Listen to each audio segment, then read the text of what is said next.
Grants, he's saying the way that you put who you give Pell Grants to needs to be reformed, just like who you give welfare to has been reformed. A lot of these cuts are not saying take it away from the people that need it. It's taking out the corruption and the waste.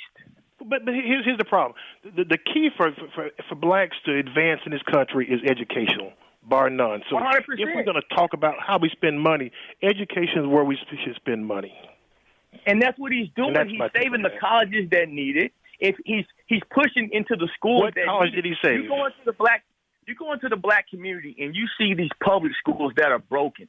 The reason why he's pushing for more charter schools and school choice is because those schools are ran for less money. They don't spend as much money.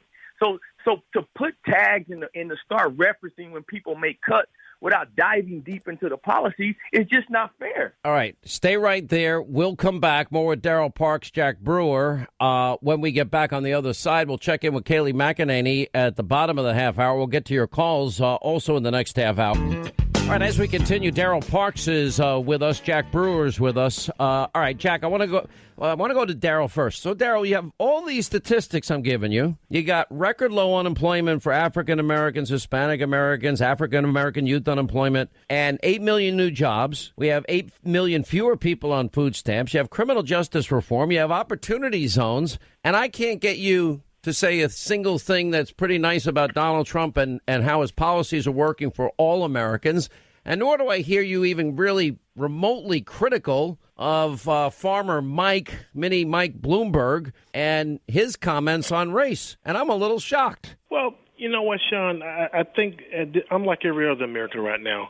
I want to hear plans from each candidate to talk about things that affect the people that I care about.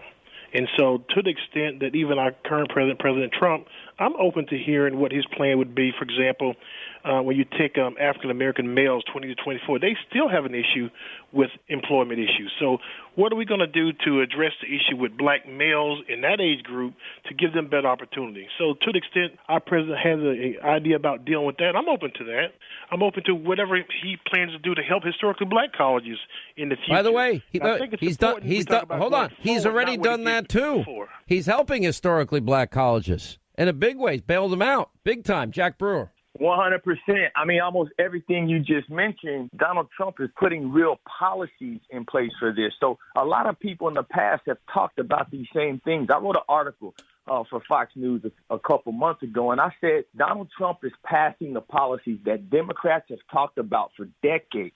I mean, so I was raised a Democrat, Sean, but I got to keep it 100. And the problem is that blacks have a fear of being real when it comes to a Republican. A lot of blacks feel that they can't compliment a Republican just because they're a Republican. And I think that is not right. I think at some point we got to be real with ourselves if we really care about our people. And all right, so my question is this. Now that the president's delivering, it's a little different. He gets to run on a different slogan this time. What have you got to lose versus, and by the way, you can make a comparison with, big cities, liberal cities run by Democrats for decades. And what have they done for the minority community? Not much from what I can see. Baltimore has 13 public high schools, not a single kid proficient in math or reading.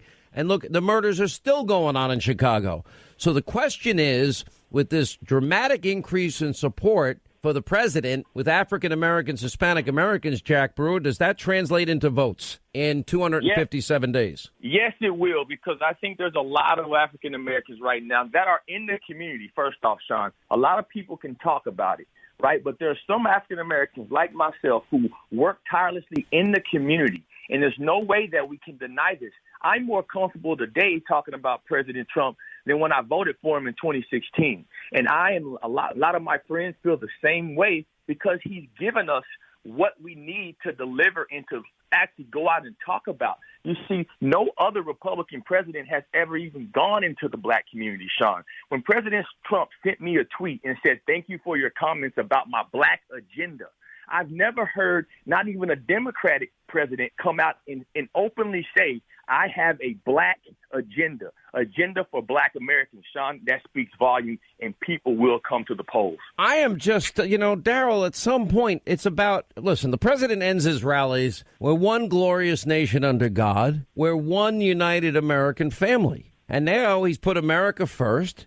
He's getting jobs for, manufacturing jobs that were never going to come back are coming back. He's getting all the trade deals done. He's building the wall as he promised. He cut taxes, ended bureaucracy, fulfilled his promise on judges. You got to give the guy. It's like pulling teeth to get you to say one nice thing about all that he's done. So I don't hear you say it. Why don't you just say it? Donald Trump's done a good job. No, but you can't talk for me, Sean. Let me talk. So before Donald Trump became president of the United States, I was a customer of Donald Trump's, okay, at many of his wonderful hotels. So I don't have anything against him. And so, but I think he can do a lot to help the African American community, and that is help us welcome if he chooses to do so. All right, I got to thank you both, Daryl. I still love you, Daryl. I'm working on. You're a work in progress. This is like a life's mission now. Because I wanted to say more. All right, Jack Brewer, thank you. Appreciate you being with us. When we come back, your telephone calls straight ahead, and we'll get an update from Kayleigh McEnany with the president in Phoenix and tonight in Colorado Springs straight ahead. Mr. Bloomberg had policies in New York City of stop and frisk, which went after African American and Latino people in an outrageous way. That is not a way you're going to grow voter turnout. I'd like to talk about who we're running against. A billionaire who calls women fat broads and horse-faced lesbians. And no, I'm not talking about Donald Trump. I'm talking about Mayor Bloomberg. Democrats are not going to win if we have a nominee who has a history of hiding his tax returns, of harassing women, and of supporting racist policies like redlining and stop and frisk. Look, I'll support whoever the Democratic nominee is, but understand this. Democrats take a huge risk if we just substitute one arrogant billionaire for another. I have been told as a woman, as someone that maybe no one thought was still going to be standing up on this stage, but I am because of pure grit and because of the people out there. I've been told many times to wait my turn and to step aside. And I'm not going to do that now, and I'm not going to do that because a campaign memo from Mayor Bloomberg said this morning that the only way that we get a nominee is if we step aside for him. I think we need something different than Donald Trump. I don't think you look at Donald Trump and say we need someone richer in the White House. The mayor says that he has a great record, that he's done these wonderful things. Well, the fact of the matter is he has not managed his city very, very well when he was there. He didn't get a whole lot done. He had stop and frisk, throwing close to 5 million young black men up against the wall. And when we came along in our administration, President Obama, and said we're going to send in a moderator a mediator to stop it, he said that's unnecessary. So we're going to get a chance to talk about the mayor's record. But in terms of who is best prepared to beat Donald Trump, look at your poll and what it says. Mayor Buttigieg, you'd like to weigh in? Yes, we've got to wake up as a party. We could wake up 2 weeks from today, the day after Super Tuesday, and the only candidates left standing will be Bernie Sanders and Mike Bloomberg, the two most polarizing figures on this stage. And most Americans don't see where they fit if they've got to choose between a socialist who thinks that capitalism is the root of all evil and a billionaire who thinks that money ought to be the root of all power. Walmart, we have to subsidize Walmart's workers who are on Medicaid and food stamps because the wealthiest family in America pays starvation wages. That's socialism for the rich. I believe in democratic socialism for working people, not billionaires. Health care for all, educational opportunity for all. Senator, thank you. Mayor Bloomberg, would you like that works for all, not just socialism. What a wonderful country we have. The best-known socialist in the country happens to be a millionaire with 3 houses. What I miss here? Well, you'll miss that I work in Washington, House 1. That's the first problem. Live in Burlington, House 2. That's good. And like thousands of other Vermonters, I do have a summer camp. Forgive me for that. Where is your home? Which tax haven do you have your home? New York City, thank you very much. And I pay all my taxes. And I'm happy to do it because I get something for it. 24 now till the top of the hour. The good news is, and I mean this sincerely, it's only going to get more harsh. It's only going to get more insane. If you think this shift show is just ending here, no. Wait till South Carolina. Wait till the lead up to Super Tuesday. Next 2 weeks are going to be epic. Wow, what an epic fail Bloomberg even admitting Trump was the big winner of last night's debate. You have more liberal pundits, just pounding Bloomberg and, frankly, everybody else. A monumental failure, according to Politico, as it relates to Bloomberg. Daily Beast, Bloomberg got his ass kicked. Van Jones comparing the debate performance of Bloomberg to the Titanic. And, Chris Matthews says Bloomberg was like a prize fighter who couldn't stop bleeding and had no cut man. I mean, that's just the nicer things that are said. And meanwhile, you look at where the president was last night. Huge rally in Phoenix, Arizona.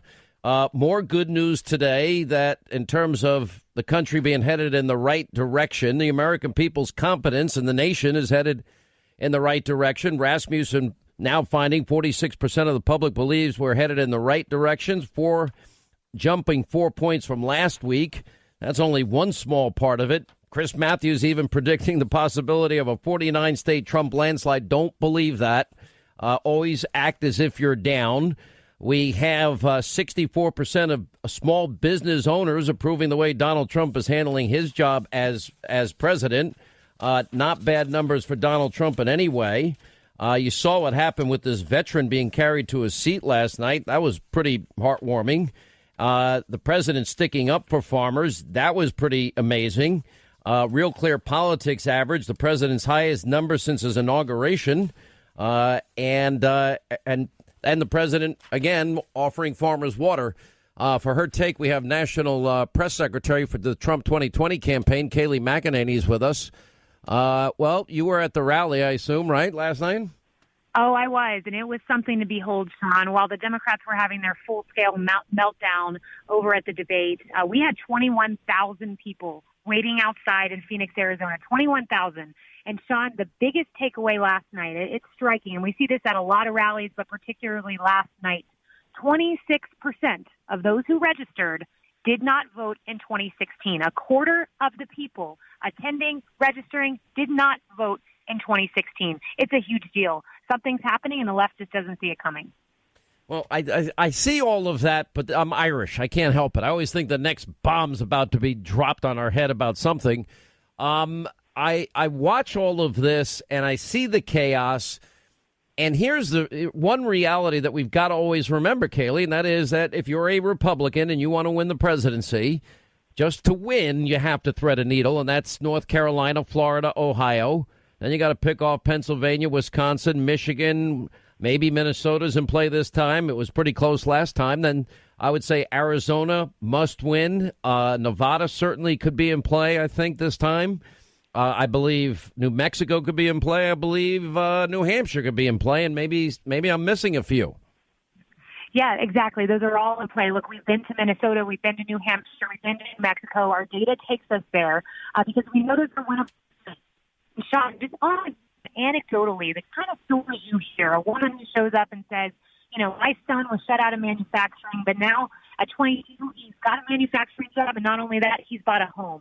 The fact that, I was in Battle Creek, Michigan, a state, of course, no Republican had won since the 1980s, but Trump did, and I had a young black man come up to me and say, look, I'm here because of the president. And I said, yeah, aren't we all here because of the president? And he said, no, I'm here because of the president. I had a nonviolent offense. Because of the First Step Act, I get to be home with my family, and that's thanks to President Trump. And he had tears in his eyes, and he's a Trump voter today. Something's happening under the surface. You're right. The left will try everything they can to take down this president. They will pull out all the stops. They'll try to cheat. They will do whatever they can, but they can't change the reality that's going on the ground that I see every day. I'm seeing it here. And the most amazing thing is with this, you want to see what statism is. Look at the Democrats on that stage. The only one that said, all right, at the end of this process, after the people vote, they all want to keep a system which would allow the Democratic hierarchy to perhaps overturn the will of the people, which I believe Bernie was cheated out of 2016. Donna Brazile believed it, too. I think it tells everything you need to know about what statists are. I mean, and we're not even talking about the new Green Deal or stacking the courts or getting rid of the Electoral College or or adding, D.C. statehood or any of them, and everybody running on raising taxes and even running on the idea that we'll have less jobs because we're going to save the environment, which is insane.